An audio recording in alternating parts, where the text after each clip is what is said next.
प्यार और संतान के सुख से वंचित रखने को और जिंदगी भर मरते दम तक युद्ध में घसीट लेने को उसे ग्लैडिएटर में 2000 को कहा जाने के बाद उसकी जिंदगी के हर एक सेंस और सेंसिबिलिटी को अदृश्य उपाय में छीन लेने का, उसके हाथों से एक एक सबूत निकाल लेने का प्लानिंग बनाया गया हैनिबल 2001 में। फिर ब्लैक हॉक डाउन में 2001 को ग्राउंड लोगों के हवाले छोड़ दिया गया, उसका नेगोशिएशन का पावर छीन के उसे कैद किए लोगों को दे दिया गया ताकि लोग नेगोशिएशन तक उसे कभी आने ना दें और अपना प्रॉफिट उठाते हुए उसे रोके रखें।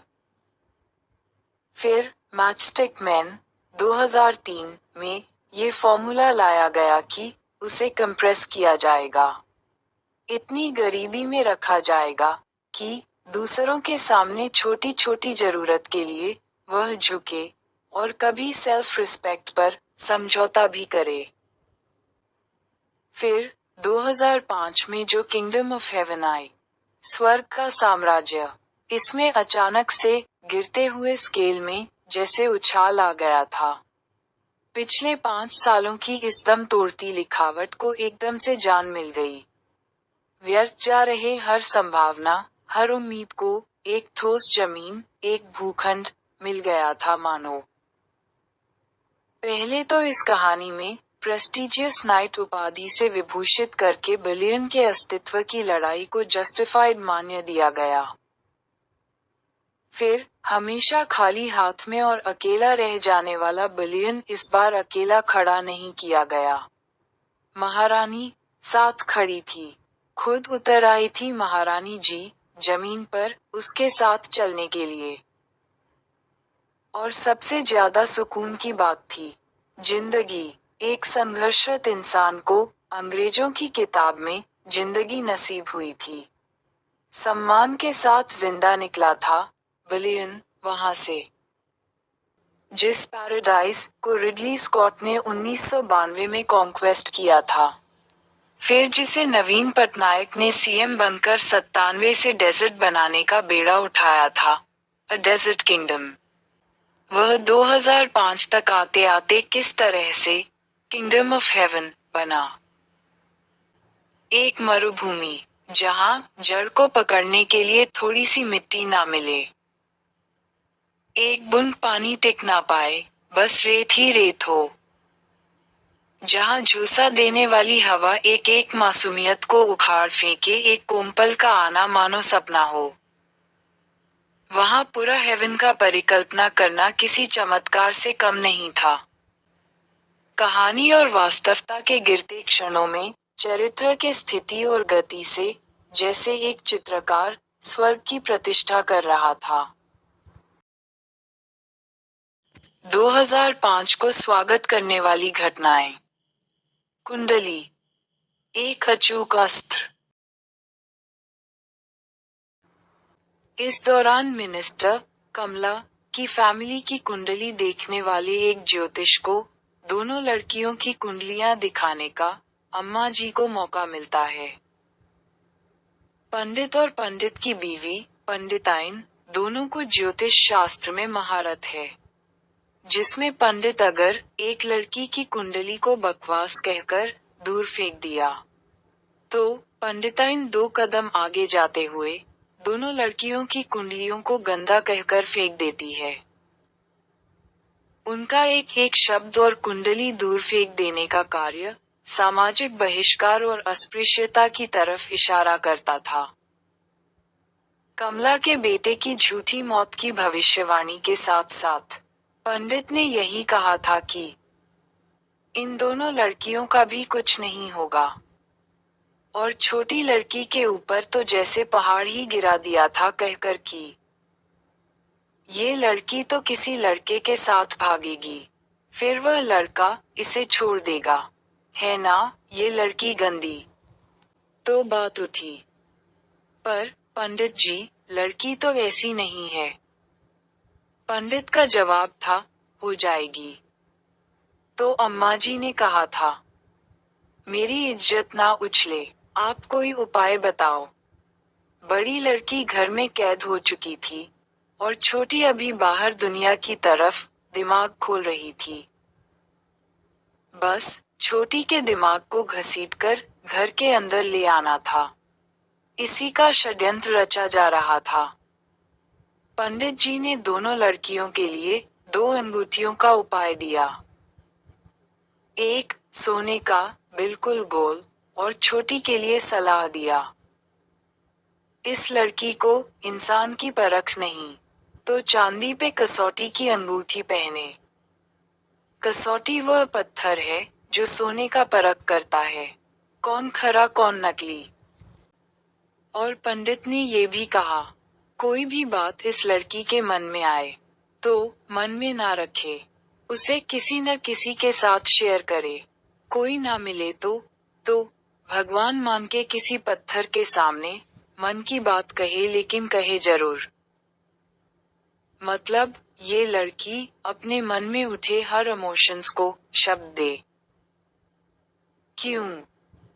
क्योंकि सैटेलाइट को उसके रिएक्शन लेने में कोई कंफ्यूजन ना हो। लड़की का एक एक शब्द कैद हो रहा था।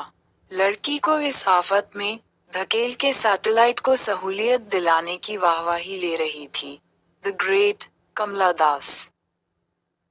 लड़की इस भार से त्रस्त हो गई थी कि चारों तरफ के हर इंसान पर उसे अब नजर रखना है। सबको जांचना उसी का काम है, नहीं तो पता नहीं कब कोई उसके लिए बुरा निकले और उसे नुकसान पहुंचा जाए। डर ने उसके दिमाग को घेर लिया था। 1 मीटर उसे चलना है तो 1 माइल उसे जांचना पड़ेगा। कुंडली सिर्फ दैवी दत्त अच्छे बुरे का हिसाब नहीं, जिंदगी के वास्तव सत्ता को हिला देने वाला अचूक अस्त्र भी है, उस दिन समझ आया। ज्योतिष ने अम्मा जी का ये बर्दाश्त देखकर ये किस्मत थमा दिया था। यकीन दिला दिया था कि इन दोनों का कभी कुछ नहीं होगा, चाहे जितना हाथ पैर मार ले दोनों, चाहे जितना डिजर्विंग निकले दोनों। फिर ये दिन आने बाकी थे जब ये दोनों कहें कि हमें उससे नुकसान है या यहाँ हमें बाधा है। तो अम्मा जी कहेंगी, तो क्या तुम कौन सा हुरपरी हो? कम से कम तुमको मार पीट के वह तो प्रॉफिट ले रहा है। तुम्हारी किस्मत में तो जिंदगी ही नहीं, शिकायत क्यों कर रही हो? इसी नियम के तहत दोनों की मेहनत और उनकी अच्छाई की अपने ही घर में कीमत खोनी शुरू हो गई। जबकि कमला जानती थी इन दोनों लड़कियों की मेहनत और टैलेंट की चोरी की कहानी पर दुनिया भर के राइटर्स के साथ जेठ मनोज दास इंटरनेशनल राइटर बने हुए हैं और उसी सीक्रेट चोरी पर इंटरनेशनल डील करके बेटा खुद को मरा हुआ कहकर एक अंडरग्राउंड पावर का मालिक बना हुआ है। जिन 2 लड़कियों की मोल तोल पर उड़ीसा राज्य, भारत देश और वर्ल्ड कॉर्पोरेट में इकोनॉमी वॉर चले, जिसके फैसले से पूरी दुनिया प्रभावित हो, उनकी कुंडली को बकवास कह के फेंक दिया गया था और उन्हें एक लंबे डर और अनिश्चितता में धकेल दिया गया था उस दिन।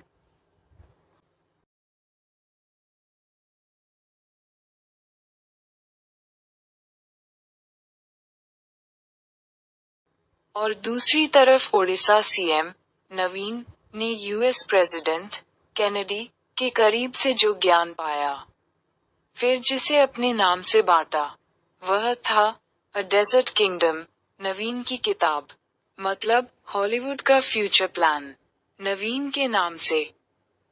यूएस प्रेसिडेंट की तरफ से डेजर्ट किंगडम की आइडियोलॉजी पर काम करने, डेमोक्रेसी का बहाना देते हुए। किंगडम यानी रिसर्च कैरेक्टर की दुनिया को डेजर्ट बना देने, उसकी खूबसूरत जिंदगी को तबाह करके बंजर मरुभूमि में बदल देने के मकसद और वादे के साथ। नवीन ओडिशा का सीएम बने। बीजू पटनायक से किया गया यूएस प्रेसिडेंट केनेडी के डीलिंग को एक्सटेंड करते हुए। फिर उस नवीन के नक्शे कदमों पर उड़ीसा राज्य की सारी जनता चल पड़ी थी, नए नए डिमांड्स और पर्सनल स्वार्थ लिए। नवीन के डेजर्ट किंगडम वाले अमानवीय षड्यंत्र में अपना अपना योगदान देने और एक एक हथियार बनने सोसाइटी के लोग लग पड़े थे। एक खूबसूरत साम्राज्य मरुभूमि बनने जा रहा था, स्वर्ग नर्क बनने, सब कुछ तबाह होने, और रिसर्च कैरेक्टर बनी ये दोनों बहनें अपना सब कुछ खोने जा रही थी। द डेजर्ट किंगडम, मरु साम्राज्य, दोनों की जिंदगी। हैवान, FTIO।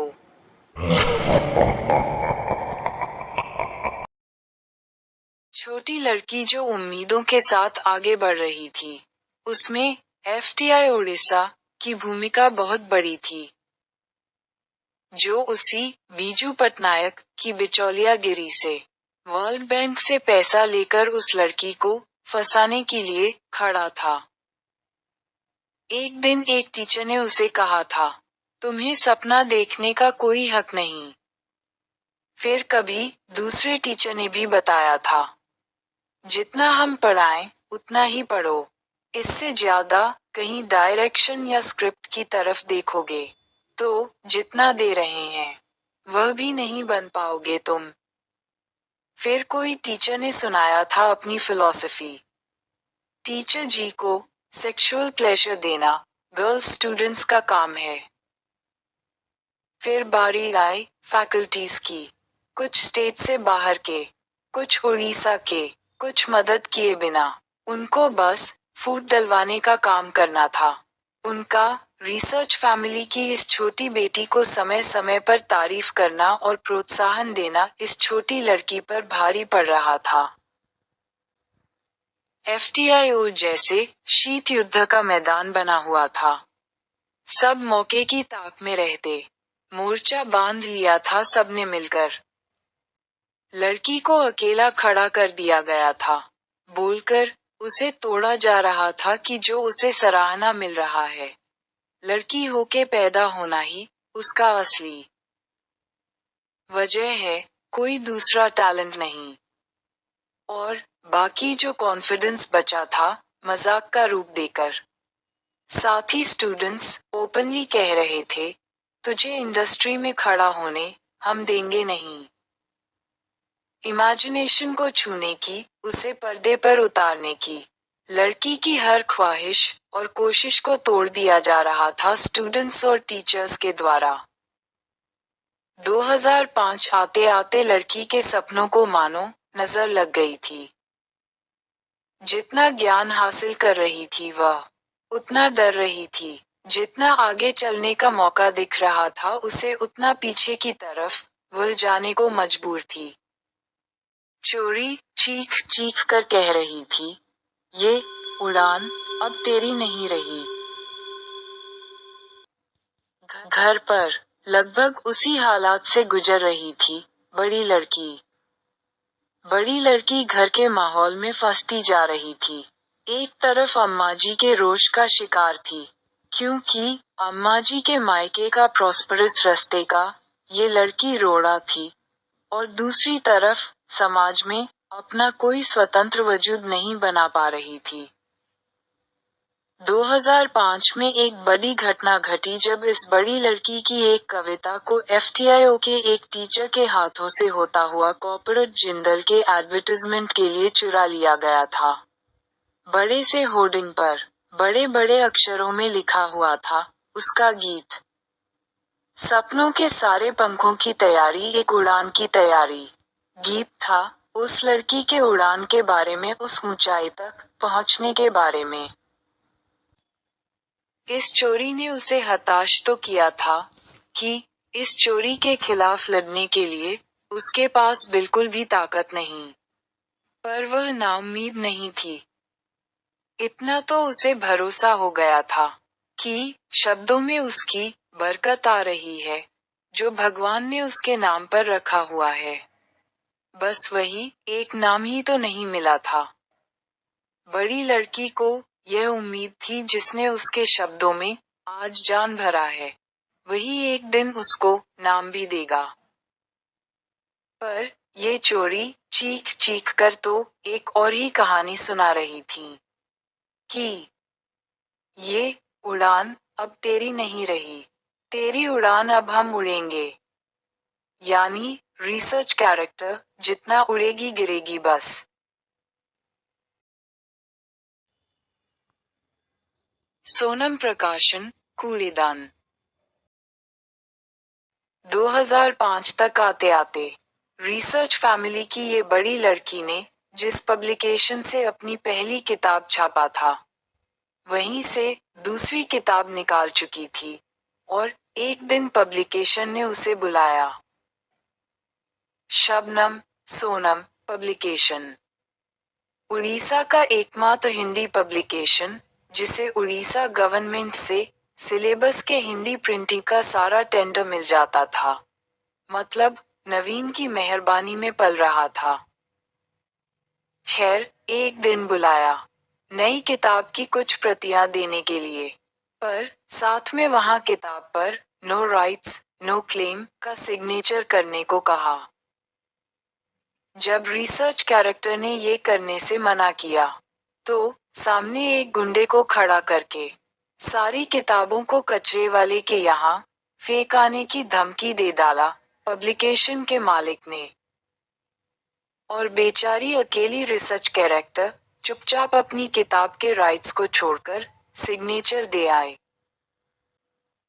इसी के साथ किताब का रास्ता पकड़ना कितना मुश्किल है, रिसर्च कैरेक्टर को समझ आ गया था।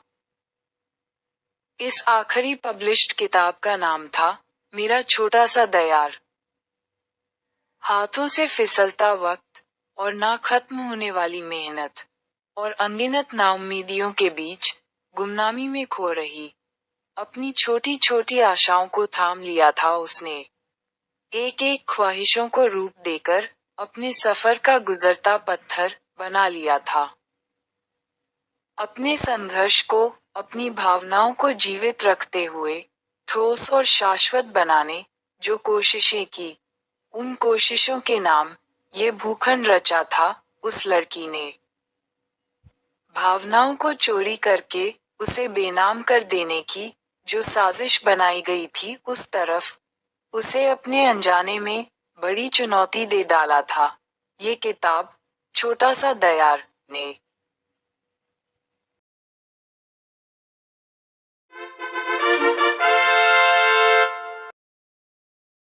सबकी नजर से बचते हुए, खुद को बचाते हुए, दोनों लड़कियों ने एक टीम बनाई थी। जैसे दो हाथ थे दोनों, एक थके तो एक थामे। और हालात ये थी कि पता नहीं कहां कहां से दरवाजे बंद हो रहे थे। जितना आजमा रहे थे रास्ते, उतना तंग हो रहे थे। भरोसा टूट रहा था। जिस विचार और ज्ञान पर उन्हें खड़ा होना था वह छूट रहा था। पर जो हराने से हार जाए, वह कैसी जीत है। विपरीत परिस्थितियों में विकल्प निकालना और कभी उम्मीद ना छोड़ना इन दोनों बहनों की खासियत थी। फिल्मी दुनिया जैसे कोई जादुई दुनिया बन गई थी इनके लिए। जानी पहचानी, अपने बाप दादाओं की संपत्ति, अपनी रियासत में दोनों जैसे बेखौफ बह रही थी। पीछे पीछे बड़ी लड़की थी, आगे छोटी। कभी धक्का खाकर गिर रही थी, कभी हिचकोले खाकर संभल रही थी। वास्तव भले मिट्टी में धंसी हुई थी, पर कल्पना कोई कसर नहीं छोड़ना चाहती थी। क्रिएटिव लाइन में एक मौका ही तो बनाना था। दोनों लग पड़ी शून्य भविष्य वाले भविष्यवाणी के बावजूद। जिसका हिस्सा जहां रुका होता है, इंसान वहीं के लिए खींचा चला जाता है। वह कितना करता है, किससे अच्छा करता है यह मैटर नहीं रखता। जब वह वहां पहुंचता है बस कमाल करता है। जो वह करता है वह कोई दूसरा नहीं करता। कर ही नहीं सकता, जो उन दोनों बहनों के फिल्म दुनिया से जुड़ने से हुआ, जो उन दोनों ने अपनी उम्मीदों को फिल्म दुनिया से जोड़ने से हुआ। पानी को चलने दिया तो तरंग हो गई, हवा को बहने दिया तो खुशबू फैल गई।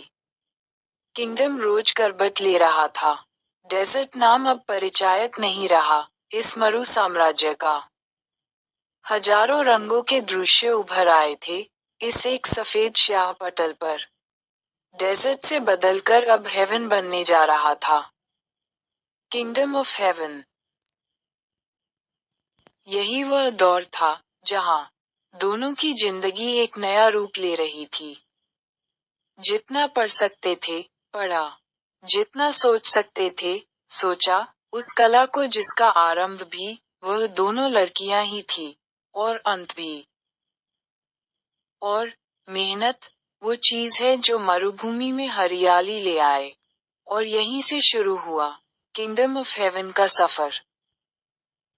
किंगडम ऑफ हेवन का मुख्य चरित्र बलियन, जो कि रिसर्च फैमिली के इन दोनों लड़कियों का सम्मिलित रूप था। युद्ध में पारंगत यानी फिल्म इंडस्ट्री का ज्ञान हासिल करने वाला इंजीनियर और ब्लैकस्मिथ फैमिली की बड़ी संतान। उनकी लड़ाई को वाजिब करार देते हुए, उसे एक नाइट घोषित करते हुए, हमेशा सत्य के पक्षधर रहने की शपथ देते हुए, मतलब उसके सत्य के चारों ओर झूठ का एक महाभंवर बनाते हुए। अपने राज्य की सुरक्षा का दायित्व राजा ने उसके कंधे पर रख दिया था, उसे एक टुकड़ा बंजर जमीन पकड़ाते हुए एक शून्य अस्तित्व वाला, जहां ना भविष्य का साथ था, ना अतीत का, जहां सिर्फ अकेलापन, इल्जाम और करीबियों का षड्यंत्र था और एक चैलेंज की। जा बना ले हेवन, जितना दिमाग है, जितनी खूबसूरती है तुम्हारे पास, उससे भर लो अपने स्वर्ग को।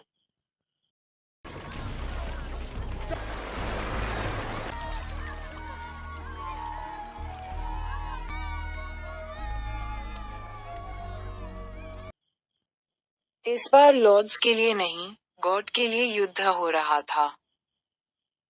महारानी का संदेश आया था इस कहानी में। तुम मुझे पहचानते नहीं, पर मैं तुम्हें पहचानती हूँ। इस मेहनत, इस लगन के साथ, तुम बस इंसान पर रखना सीख लो। महारानी भी मिट्टी पर उतरेगी तुम्हारे लिए। ये कोई साधारण रानी नहीं थी, महारानी थी इस दुनिया की। रिसर्च कैरेक्टर बनी दोनों लड़कियों की मेहनत के भरोसे 2005 से जमीन पर उतर आई थी, साथ चलने को।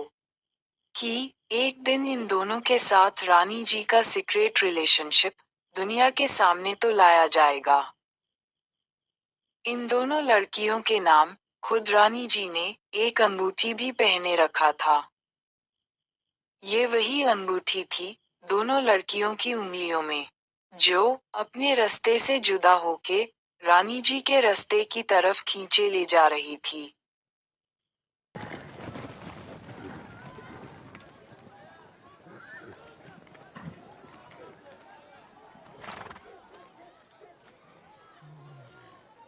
I'm on my way to Cana.